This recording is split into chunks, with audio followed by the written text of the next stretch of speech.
Баршаңызға сәлем, каналыма қош келдіңіздер. Сіздерге бүгін тізе ауырса, қытырласа не істейміз деген сұрақ төңірегінде пайдалы кеңестермен бөлісетін боламын. Сондықтан видеоны соңына дейін көруді ұсынамын. Аяқтың ауруы көбіне елеусіз өтетін жағдай. Себебі аяғыңызды кішкене созып отырсаңыз, немесе аяғыңызды жоғары көтеріп отырсаңыз, сәл ауырғаны басылады.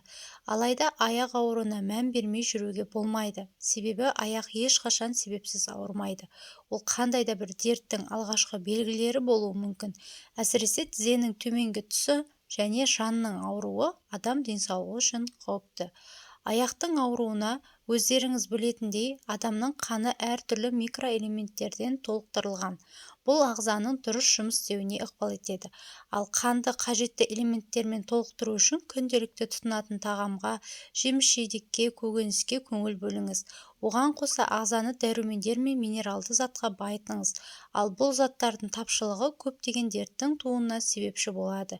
Мәселен, ұзаққа созылған диета, асқазан ішек жолдарының дұрыс жұмыс істемеуі, ағзаның қоректік заттардың жоғалтуы және кальций мен магнийдің жетіспеушілігі.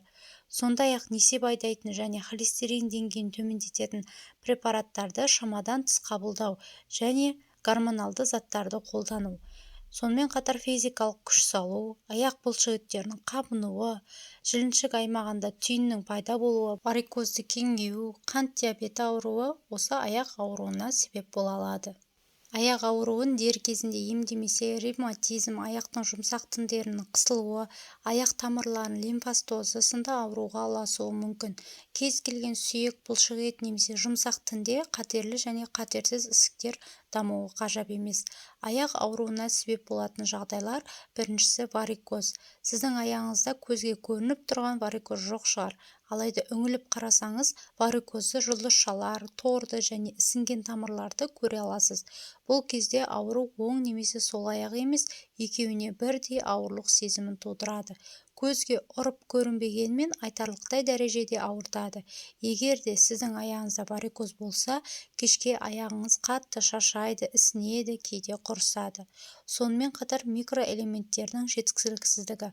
Аяқтың ауруын анықтау үшін көптеген тексеруден өту керек. Тіпті элементтердің жетіспеуі де аяқты ауыртады. Нақтырақ айтқанда, кальций, магний және калий тапшылығы аяқты ауыртады. Сүйек аурулары кезінде ауырсыну сезімі аяқта байқалады. Сіз бірден сүйектің ауырғанын сезбейсіз, аяғыңыздың ауырғанына шағым айтасыз. Шын мәнінде сүйек аурулары зардабынан аяқ талықсиды, шаршайды, қақсайды. Оны өз бетіңізше емдей алмайсыз. Міндетті түрде дәрігердің кеңесін алып, қажетті ем шараларын қолданасыз. Қант диабеті. Бұл көптеген аурулардың дендеуіне себепші болады. Қант диабеті ауруы анықталған науқас дәрігердің нұсқауымен ем қабылдап азықтануы тиіс. Егер ережені бұзатын болса, бір ауруына 1000 ауру қосатыны анық. Сол секілді бұл дерт көбінесе аяқты ауыртып белгі береді. Аяғыңыз ауырып, шаршап, құрысып қалса және тізеңіз қақсап, ауру жаныңызға батып жүрсе, шыдамдылық танытпаңыз. Бүгін аяғыңызды емдеу арқылы бірнеше дерттің алдын алуыңыз мүмкін екенін ескеріңіз. Жалпы тізе ауруы жас таңдамайды. Жаста да, егде кісілерде де кездеседі. Тіпті балабақша жасындағы балақайлардың өзі тізесінің ауыратынын айтып шағымданады. Ал үлкен әже апаларымыз тіземнің көзі ауырады деп қолын тізесінен алмай уқалап отыратынын байқаймыз. Жалпы тізе неге ауырады? Тізе бір ғана себеппен ауырмайды. Оның қақсап ауруына бірнеше жағдайлар себеп болады. Атап айтқанда, біріншіден жарақат алғанда, тізе шығып кеткенде, жартылай тайғанда, аяқ сынғанда және бұлшықет созылғанда тізе ауырады. Ауруы ұзаққа созылып, тіпті уақытылы емдетпесе созылмалы ауруға ұласуы мүмкін. Келесі тізенің буыны шығып кеткенде. Егер тізеңіздің іскенін байқасаңыз, онда тізе шығып кеткен болуы мүмкін. Келесі тізе буындағы ішкі және сыртқы шеміршек ажырағанда. Мұндай диагноз негізінен спортпен айналысатындарға жиі кездеседі. Ал егер тізені бүккен уақытта сықырлап ауыратын болса, онда сізге минералды заттар жетіспейді. Сіңір зақымдалғанда. Қатты ұрып қалсаңыз немесе құлап қалсаңыз, тізенің арты мен айналасы ауырады. Бұл сіңірдің зақымдалғанын белгі береді. Артрит пен артроз кезінде де ауырады, яғни 50 жастан асқандарда осы ауру белең алады. Бұл алдымен тізенің жұмысын тежейді, аяқтың, буынның қақсап, сырқырап ауруына әкеледі, салдарынан жүріп тұру қиынға соғады. Келесіде, егер аяғыңыздың тізеден төмен тұсы ауыратын болса, онда ағзада несеп қышқылының көбейгендігін айқындайды. Дереу тексеруден өтіп, арнайы ем-дом жасаңыз. Жалпы тізенің ауырғанын үйде емдеуге бола ма? Осы төңірегінде сұрақтарға жауап берейік. Жаныңызға батып, мазаңызды алып жүрген бұл дерттен құтылу үшін сіздерге мына 3 кеңесті ұсынамын, назар салыңыздар. Біріншісі, әрине тізенің ауруына халықтық жолмен шипа табуға болады. Ол үшін 3 ас қасық мейіз, 4 ас қасық желатин, 2 ас қасық асқабақ дәні, 200 мг бал, 4 ас қасық күнжіт, 8 ас қасық зығыр дәні қажет. Дайындалу тәсілі: алдымен дәндерді бір ыдысқа саламыз, оны блендердің көмегімен жақсылап ұнтақтайсыз. Оған мейіз, желатин, күнжіт және бал қосып, тағы да блендермен араластырыңыз. Біркелкі қоймалжың болған кезде шыны ыдысқа салып, қақпағын мықтап жабасыз. Бұл ыдысты тоңазытқышта сақтау керек. Дайын болған емдік қоспаны күн рет, 2 рет таңертең ашық қарынға және түскі тамақтан алдын 1 ас қасықты қабылдайсыз. Бір аптадан соң оң нәтижесіне көз жеткізесіз. Бұл қоспа тізенің қақсағанын басады, сіңірдің ауырғаны жазылып қуаттанады, буынның жұмысы жақсарады және зат алмасуды реттейді. Келесі екінші кеңес: фольга да өз кезегінде тізенің ауруына ем болатын қасиетке ие. Ол үшін түнде ұйқыға жатардан алдын тізеңіздің фольгамен ораңыз. Сыртынан жылы орап, таңға дейін жатасыз. Осы әдісті ермей 3-4 күн жасасаңыз, тізенің ауырғаны басылады. Егер тізеңіздің айналасы ісініп ауыра бастаса, сарымсақ майының көмегіне жүгініңіз.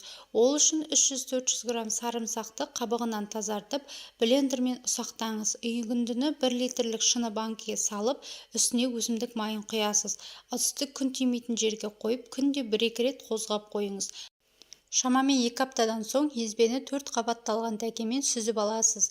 Дайын болған сарымсақ майын тізеңіздің айналасына сіңдіріп жағасыз. Тіпті аяғыңыздың ауырған тұстарына да жағуға болады. Біркелкі етіп жағып болған соң сыртынан пленкамен орайсыз. Оның сыртынан жылы орамал байлау керек. Емді түнде жатар уақытта жүргізесіз. Осылайша таңға дейін жату керек. Бұл емді 1 рет жасағаннан-ақ оң нәтижесін байқайсыз. Үй жағдайында буындарды қалай сау сақтауға болады? Буындарды сау ұстауға көмектесетін бірнеше қарапайым бірақ тиімді әдіс бар. Біріншісі, қалыпты салмақты сақтау. Жоғарыда айтылғандай, артық салмақ буындарға жүктемені арттырады да, бұл буындардың зақымдалуына әкелуі мүмкін. Артық салмақ денедегі қабыну процестерін қоздырады және бұл буындарға кері әсер етуі мүмкін. Екінші, дұрыс тамақтану. Белгілі бір минералдар мен витаминдердің жетіспеушілігі немесе артық болуы сүйек пен буын ауруларының қаупін арттырады. Ағзадағы D витамині мен кальцийді қалыпты деңгейде сақтау өте маңызды. Сонымен қатар ыңғайлы аяқ киім кию. Аяқты қысатын аяқ киім қатты табан, биік өкше, тұрақсыз өкше буындардың шамадан тыс жүктелуіне және олардың бұзылуына әкелуі мүмкін. Орташа физикалық жүктемелерді орындау. Бұлшық еттерді күшейту, икемділік пен тепе-теңдік жаттығуларын орындау өте маңызды. Алайда шамадан тыс дене жүктемесі буындарға теріс әсер етуі, яғни жарақатқа, зақымдалуға және біртіндеп бұзылуына әкелуі мүмкін екенін есте ұстаған жөн.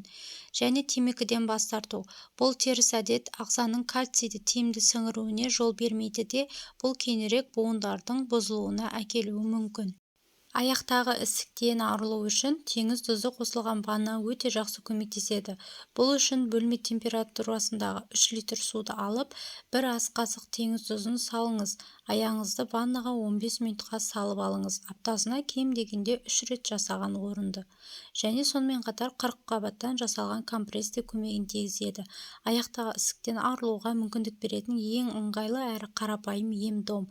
40 қабаттың бір жапырағын алып, оқтаумен мыжыңыз, қатты жерін алып тастаңыз, әрі қарай 40 қабатты аяғыңызға қойып компрессті таңертеңге дейін ұстаңыз. Бүгінгі тізе ауруларына байланысты ақпаратым осымен тәмам. Пайдалы болып жатса, каналыма тіркеліп, лайк басып, комментарий бөліміне өз пікірлеріңізді, өздеріңіз қолданатын ем-домдарды жаза кетіңіздер.